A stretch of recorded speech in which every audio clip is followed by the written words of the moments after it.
ফের শেখ শাহজাহানের ভাই শেখ সিরাজকে তলব করল ইডি। সন্দেশখালী কাণ্ডের তদন্তেই শেখ সিরাজকে তলব করা হয়েছে ইডির তরফে এবং এই নিয়েই শেখ সিরাজকে 3 বারের জন্য তলব করা হলো ইডির তরফে। শেখ শাহজাহানের গাড়ির চালক মারুফকেও তলব করা হয়েছে ইডির তরফে এবং কেন্দ্রীয় তদন্তকারী সংস্থাই এই তলব করেছে, যেখানে আত্মীয় রানা বাবু, লস্কর ভাই সহ 3 জনকেই তলব করা হয়েছে। সন্দেশখালী কাণ্ডে ইডি অফিসাররা আক্রান্ত হয়েছিলেন, সেই ঘটনাতেই মূলত এই তলব করা হয়েছে। এবং আপনারা জানেন যে সন্দেশখালীতে যে ঘটনা ঘটেছিল সেখানে কেন্দ্রীয় তদন্তকারী সংস্থা গিয়েই আহত হতে হয়েছিল তাদেরকে। সেই ঘটনাতেই এবার মূল অভিযুক্ত শেখ শাহজাহান, তার ভাই শেখ সিরাজ, তাকেই তলব করলো ইডি। কেন্দ্রীয় তদন্তকারী সংস্থার তরফ থেকেই তাকে ডেকে পাঠানো হয়েছে। এই নিয়ে 3 বারের জন্য তলব করা হলো। সঞ্জিত চক্রবর্তী এই মুহূর্তে আমাদের সঙ্গে টেলিফোনে রয়েছেন, প্রতিনিধি, বিস্তারিত জানবো। সঞ্জিত, কবে ডেকে পাঠানো হয়েছে, কবে তলব করা হয়েছে শেখ সিরাজকে ইডির তরফে?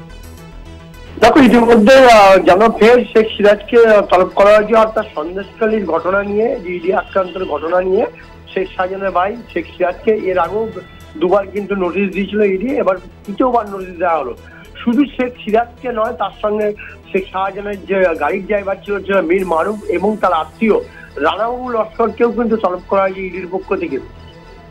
আগামী 7 দিনের মধ্যে সেখানে তাকে হাজিরার নির্দেশ দেওয়ার কথা বলা হয়েছে। ইতিমধ্যে তুমি জানো, এই হাজিরা কিন্তু এর আগে 2 বার এড়িয়েছেন শেখ সিরাজ, অর্থাৎ শেখ শাহজাহানের ভাই। কিন্তু ইতিমধ্যে কিন্তু এই নতুন করে আবার ইডি নোটিশ দেওয়া এবং তাকে তলব করা হয়েছে। সেই সঙ্গে তার গাড়ির চালক এবং আত্মীয়কেও তলব করা হয়েছে। এই নিয়ে কিন্তু পরপর 3 বার কিন্তু ইডি নোটিশ দিল শেখ শাহজাহানের ভাই শেখ সিরাজকে তাদের তলবের জন্য। বেশ, ধন্যবাদ তোমায় সঞ্জিত চক্রবর্তী। এই মুহূর্তে আমাদের সঙ্গে টেলিফোনে ছিলেন প্রতিনিধি।